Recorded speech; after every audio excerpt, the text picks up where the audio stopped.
তা বেশ, বলো আমাদের কি সাহায্য করতে হবে? আমি যে মেয়েটিকে দেখেছি সে ভগবানের অফিসেই চাকরি করে, আর ওই গৃহপ্রবেশে তোদের বাড়িতেও এসেছিল। গার্গী? হ্যাঁ হ্যাঁ, এই নামই ঠিক।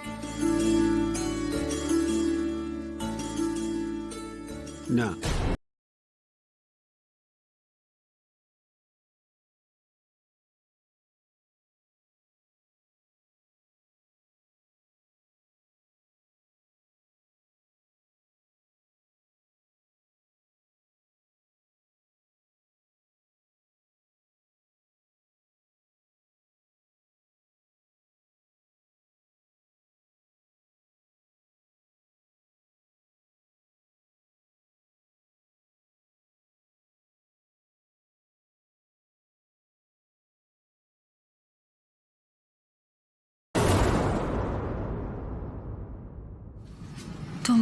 তোমরা এখানে?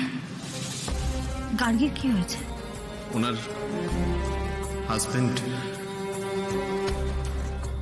এক্সপায়ার করেছেন। এতে অসুবিধা কোথায়? বিধবা মানেই তো তার জীবন শেষ হয়ে যাওয়া নয়।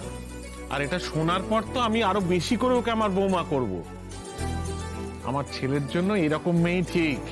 তোরা একটু দেখ কি করা যায়। মোট কথা ছেলেটার বিয়ে তো দিতে হবে সদা, আর সেটা একটা ঠিকঠাক মেয়ের সঙ্গে। আর উল্টো পাল্টা কোনো মেয়ের চক্করে পড়ে গেলে ওর লাইফ তো হেল হয়ে যাবে। আর যদি গার্গীর সাথে বিয়ে হয় ওর, তাহলে এই মেয়ে ওকে বসে রাখতে পারবে। সেক্ষেত্রে দুজনেরই তো রাজি হওয়ার দরকার মেশমশাই। তোমরা গার্গীকে রাজি করাও, আমি আমার ছেলেকে রাজি করিয়ে নেব। আমি তোকে চিনি, ও গার্গীকে দেখলে ঠিক পছন্দ করে নেবে।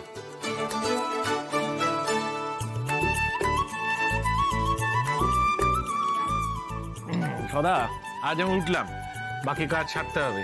ঠিক আছে? ঠিক আছে। ওমা, আসলাম। আচ্ছা, আসুন মেশমশাই, সাবধানে যাবেন।